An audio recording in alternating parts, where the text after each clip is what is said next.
Welcome to Talk Therapy, where talk is not cheap, it is therapy. I'm KNT, bringing together 11 years of BPO experience and 7 years as a top-rated freelancer. Kung gusto mong mag-transition from BPO or any career to freelancing, freelancer ka na pero struggling ka pa rin mag-land ng job offers, or nahihirapan kang mag-manage ng multiple clients, don't worry. I'll teach you, create a solution and a plan. This is Talk Therapy's Minimalist Freelancer series. Tonight's episode is the first of many of Talk Therapy's Minimalist Freelancer series. This is Understanding Freelancing. Bakit minimalist? Kasi we will discuss the important things, only the things that you need and necessary for you to start and for you to transition from any career, especially in the BPO, because that's my specific experience. So I can give specific instructions on what I did and how did I get there.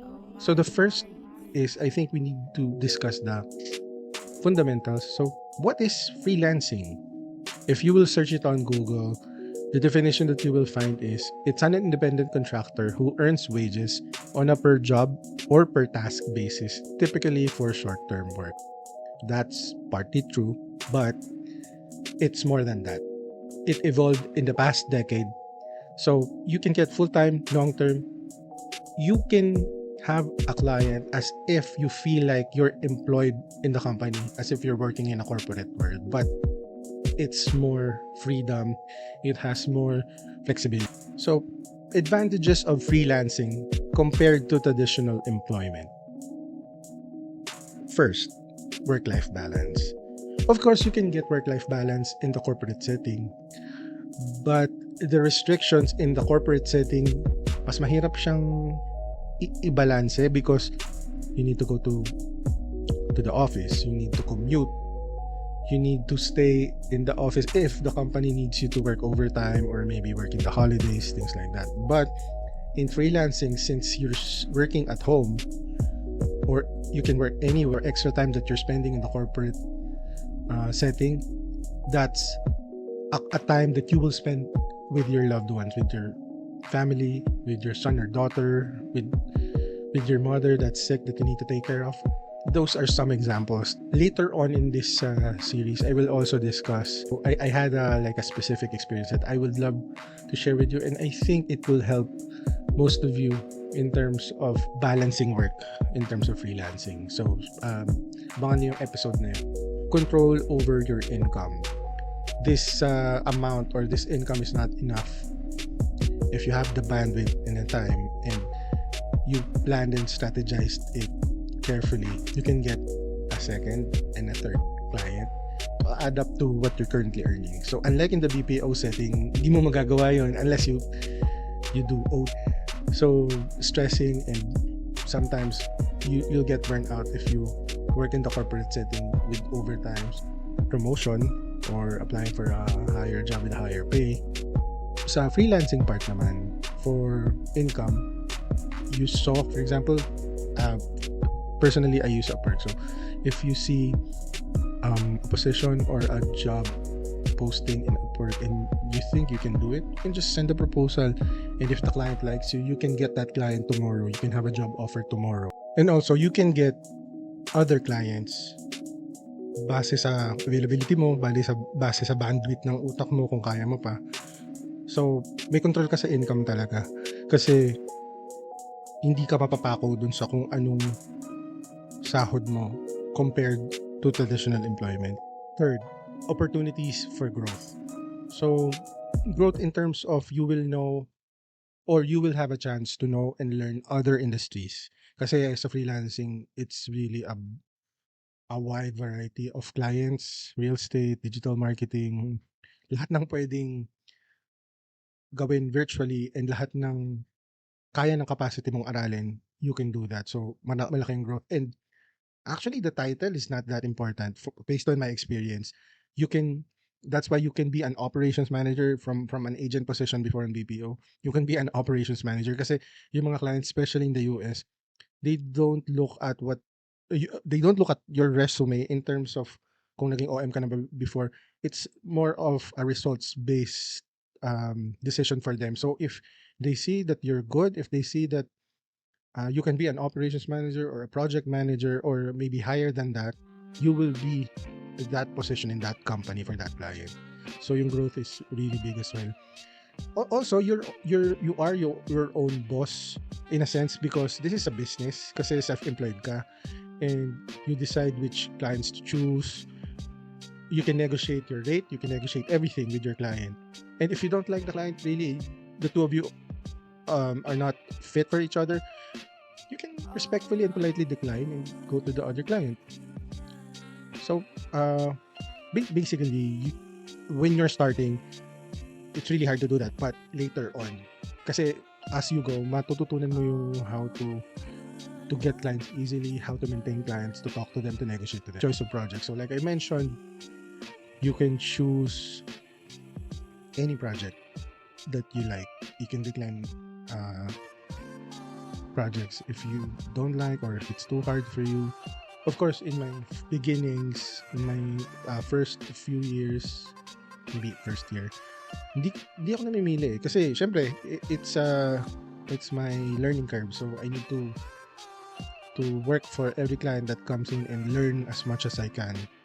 Nung eventually na lang ako namimili, but there's a possibility that you can choose later on, and then you can work anywhere. So I usually do this when I get burnt out. I go to LU, I go to sometimes malalapit lang kasi I'm not fond of flying or riding planes. So dito lang yung by bus. So you can work anywhere as long as there's internet.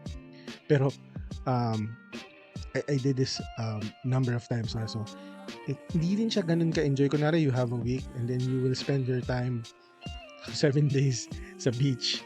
Tapos yung 5 days mag-work ka. Parang sometimes you want to go out at night. But hindi pwede kasi may work ka. So parang tapos magre-rent ka ng room or ng hotel room. So parang nakakahinayang din. So madalang ko na lang siya gawin.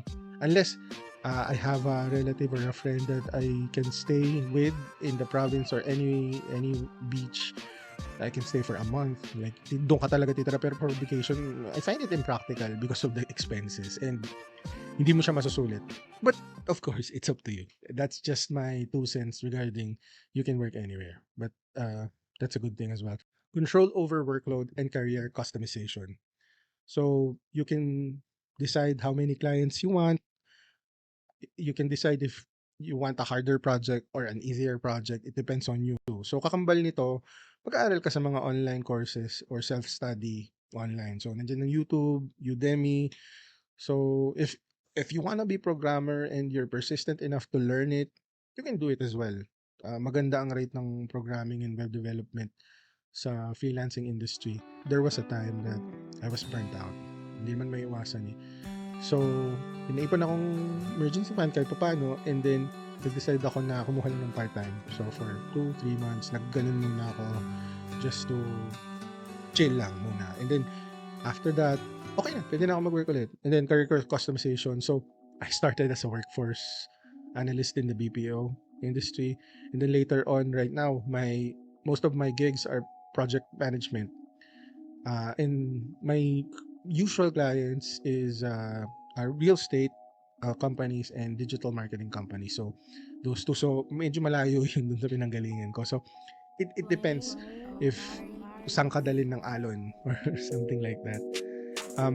Next, higher potential income based on your bandwidth. So, this is related sa control over income. So, if for example, you're really workaholic and you love working, this freelancing thing is really for you kasi you can get as many as clients. There's no limit. You can get assistants to help you on the projects. Of course, there's discretion in terms of getting assistance with your clients, but you will understand what I mean when you're doing freelancing and getting clients.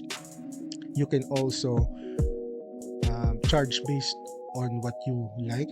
Depends also on your portfolio. So through the years, as you get clients and build your portfolio, you can increase your rate little by little. So I will also create an episode that I will teach and discuss that, so that you can slowly increase your rate later on. Next is diverse opportunities. So lawak. So like the last time I checked last week ata, there is 170,000 jobs in Upwork, and that's Upwork alone. So there are a lot of online platforms. We have Fiverr, onlinejobs.ph, and a lot more. So imagine if you will just focus on sending proposals, focusing on your improvement in your skills, you can get really a diverse option to choose from. So depende sa gusto mong path talaga. So direct client relationships. The first thing that I think of sa advantages nito is, unlike in the corporate setting where there's a middleman, which is the company you're working for. So client, the company, and you. So the client or the company, for example, you're working for a corporate company, that company will get the payment from the client, and then you will just get a salary. Unlike in freelancing, you will get directly the amount that you proposed. So that's why it's a lot bigger than working for a corporate or working for a minimum wage job. So yun. And also another thing, sa direct client relationship, you will be exposed in different businesses. So you will learn a lot, like in real estate, web development, AI, a lot more. One example is you can get trade secrets as well. Now, one example, back in 2017, 2016 up to 2019, nung sikat pa yung dropshipping, a lot of clients in the US got freelancers in the Philippines and Asia and other parts of the world, and made them freelancers or assistants in their dropshipping business. So those freelancers got to learn how to do dropshipping, and there's a lot of success stories wherein yumaman sila dun sa pagda-dropship dahil natutunan nila dun sa client na yun. So yun pa yung isang advantage. Ngayon naman yung potential challenges or yung cons working as a freelancer. So I will give like an overview, but we will have a separate specific discussion about this. So usually it's consistency of work, since wala kang, katulad sa company na permanent contract na they cannot terminate your contract anytime you want or anytime they want. And then managing finances, and then isolation of work. So based on my experience, mahirap or challenging talagang humanap ng consistent work sa umpisa. Pero once you get to get a grasp of how you can send proposals effectively, dali, hindi naman, I'm not treating it as if wala lang, madali lang sa akin. So of course there's effort, pero makukuha mo kasi yung format, yung formula on how to send effective proposals, how to negotiate with clients. So usually what I do here, because of hindi nga consistent, you can lose a client sometimes dun sa mga project-based clients. For the full-time, long-term clients, bihira mangyari yun. Pero bihira rin kasi yung full-time and long-term. So if short-term yung client mo, if you feel na matatapos na yung project and you think kulang na yung mararamdaman mo kasi yun with the conversations with your client na kulang na yung budget na or things like that. So umpisa pa lang, naghahanap na ako or nagsasend na ako ng proposals para pag natapos tong isang contract, meron na akong nakaabang. And also, if you're that type of person na kaya mong makipag negotiate with your client to, for example, nararamdaman mo na nga, di ba, na mawawala na yung client, you can ask him to do you a favor of letting you know, for example, a 1 week before or 2 weeks before your contract ends, na sabihan ka naman para makapag-apply ka ng kapalit na client. So most of them are understanding, so they will understand that. In terms of yung benefits ng BPO or ng regular job, which are HMO, VLs, SLs, and 13-month pays, kung isasum up mo yun based on my computation tapos versus freelancing na mas malaki pa rin talaga yung sa freelancing.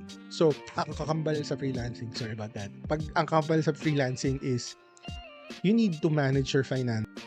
Meron din akong separate discussion for this in terms of managing your finances, having an emergency fund, having insurance, having funds.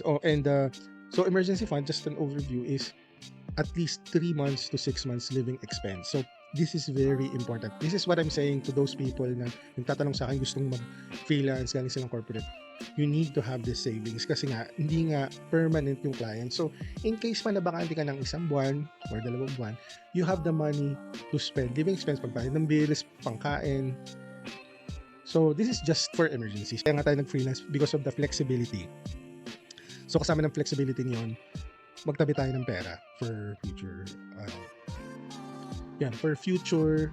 emergencies. And work isolation, ito yan, ikukwento ko sa inyo to on a different episode din. Medyo nagkaroon ako ng problema sa work isolation. So hindi ko namalaya na nagkaroon ako ng, this was I think a year ago, nagkaroon ako ng anxiety and because of burnout. I can't work, I can't focus. But right now, I know how to manage it because before masyado akong workaholic eh. May time na nagkaroon ako ng 5 clients at the same time. Kasi parang from BPO, konti lang income ko, tapos nag-freelance ako. Parang nabulag ako sa dami ng pwede kong kitain. Kinalimutan ko yung health ko, yung mental health ko, physical health. So, pagising ko, work. After work, tulog, nood Netflix, kain ng madami. So, that's a bad way to do it. So, yun, yung work isolation is because nasa bahay ka lang, wala kang office mate, wala kang nakakausap.